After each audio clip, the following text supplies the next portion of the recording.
First, let's go straight to Trey Yingst, chief foreign correspondent, who's on the ground right now in Tel Aviv. Trey. Harris, good afternoon. Overnight, the Iranians launched more ballistic missiles into Israel around 7 a.m. local time. The air raid sirens started to sound across this city and others. We were in the shelter and could hear the explosions overhead as some of those missiles were intercepted. Others slammed into residential areas and a hospital. Here's what it looked like when we arrived at that medical center. Black smoke billows from the Soroka Hospital in southern Israel. An Iranian missile hit the campus this morning just after 7 a.m., sending shockwaves through the halls. Suddenly, we heard the explosion, Juma Abu Kush says. We knew it's very close to us. Debris fell from the ceiling. Throughout the day, patients were evacuated to nearby hospitals as others were discharged if their condition warranted. First responders surveyed the damage as political leaders came by to voice their opposition to the bombing. What the Dollar regime targeted this morning is a hospital with helpless, sick people. This is an extreme war crime, and they will bear the consequences.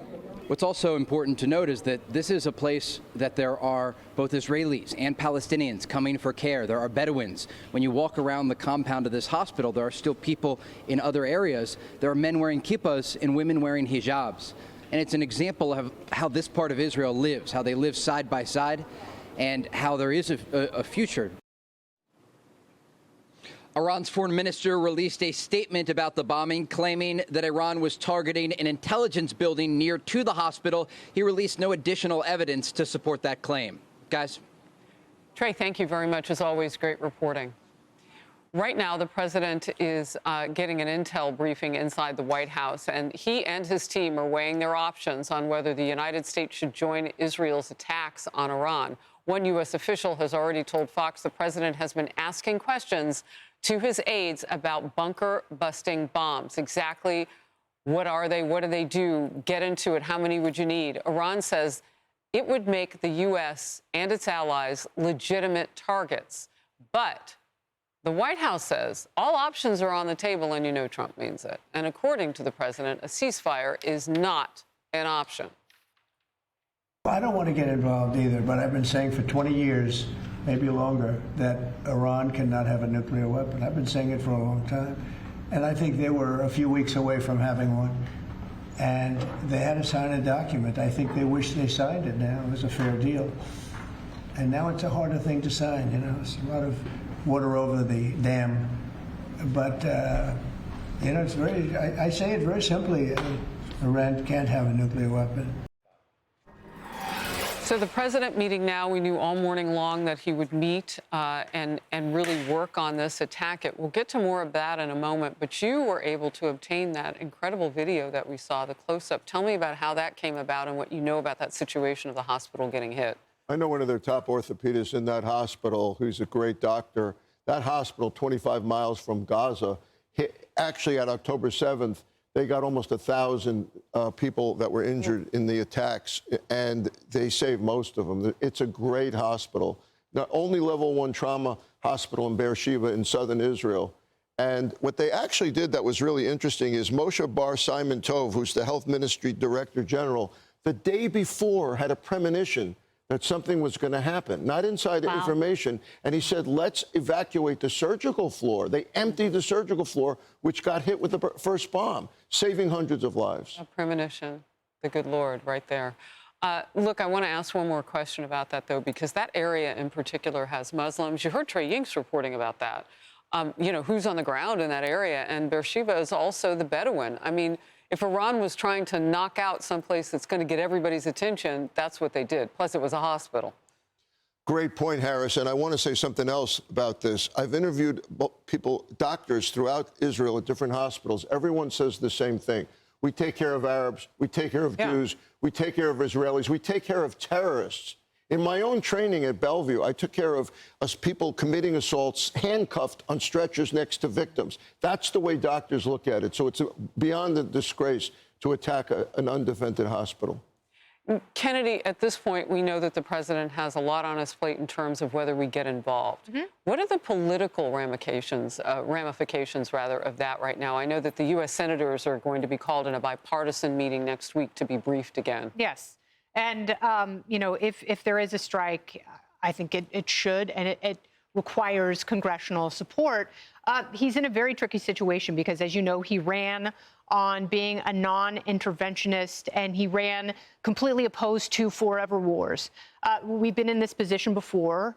In 2003, as a good friend of mine who is a lawmaker pointed out, it feels like deja vu because we were told some of these conflicts would be quick, they would be surgical, and they would not extend beyond the boundaries of what we were sold.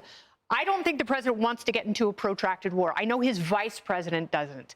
We have all worked with Pete Hegseth, and he has been very, very vocal about not committing troops to theaters like Afghanistan and Iraq again, because he knows firsthand what it means to be a combat veteran in this country when leadership forgets about you. And for that, I'm grateful that he's the Secretary of Defense. I know he is seeking wise counsel. I personally am on the side of those who are no longer hawkish in the Republican Party. I think there are a lot of Democrats, as they have shown with Ukraine. They are very eager for a fight. I think we have to take an incredibly measured approach considering that. But I also think about Israel. I think about their right to protect and defend themselves when essentially their next door neighbor, the reason for being is Israel's destruction. And I also have more faith in the Israeli special forces. Their capabilities, I think, go beyond what has been telegraphed in the media. I will leave it at that. All right. Emily, before I come to you, let's take a look, if we can, at the wall that we see right now. Does Iran pose a real national security threat to the United States?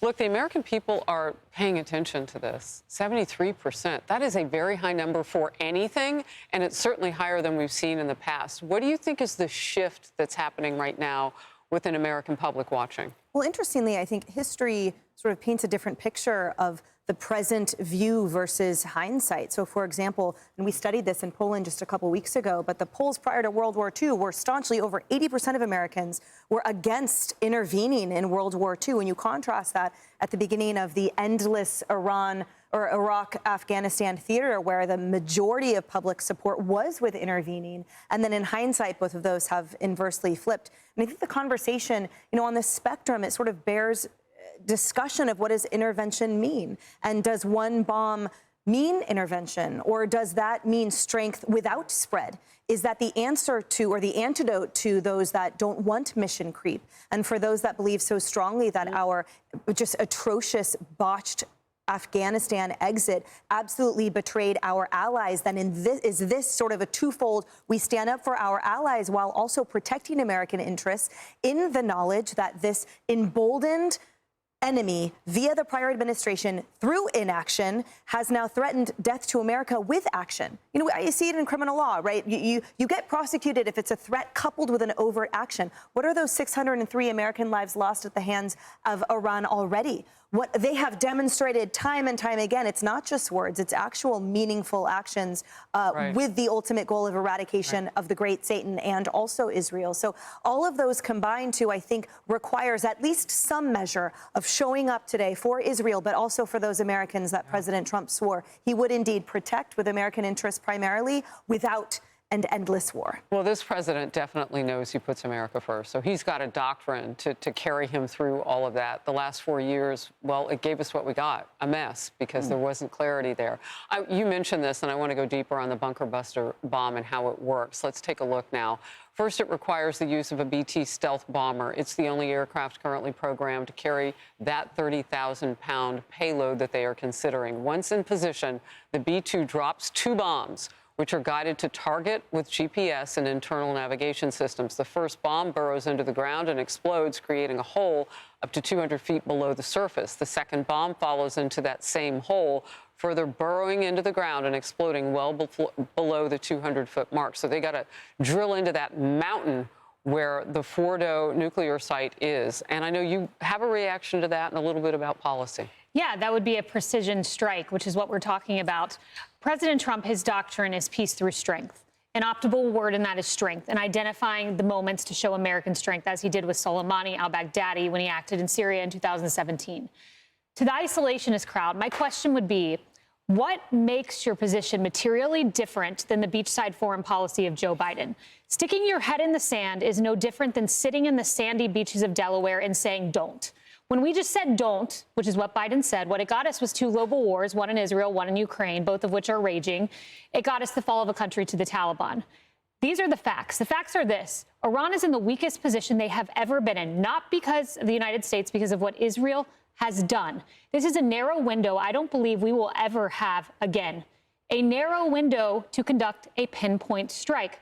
Not regime change. President Trump has said, I'm not taking out Khomeini. Right. Not ground forces, a precision strike to take out a nuclear weapon site that only the United States can do. That's the opportunity. That's the moment. And here's the alternative. Politico Playbook says, meanwhile, in Europe. Okay, well, what's happening in Europe? Foreign ministers of Germany, France, and Britain plan to hold nuclear talks with Iranian counterparts. Who do I trust more? Germany and France to conduct foreign policy on behalf of the world to make sure nuclear proliferation doesn't happen? Or the man that gave us peace through strength, decimated ISIS, the man who doesn't want forever wars, the man who made sure no wars happened on his watch, and in 4 presidencies, Russia did not invade under Trump's watch. That is the man in charge. That is the commander in chief. It's not the past presidents, Republican and Democrats. It's the man who understands that doctrine. Real quickly, we saw a decided slowdown in the decision-making process. I mean, the world was ready to jump, but President Trump said, no, I'm going to take my time. I might even still talk to Iran. He may say no. The man you worked for, you weren't surprised to see that. Yeah, and I can tell you this. Look, what negotiation would be okay with him? What agreement? I personally believe nothing short of America going in and watching the dismantling of Fordo would be something he would agree to. His agreement would be one that would ensure Iran does not get nuclear weapons. We can't just make it the IAEA. No, they're feckless, they're weak, they're the UN. But do nothing. Hey everyone, I'm Emily Campagno. Catch me and my co-hosts Harris Faulkner and Kaylee McEnany on Outnumbered every weekday at 12 p.m. Eastern, or set your DVR. Also, don't forget to subscribe to the Fox News YouTube page for daily highlights.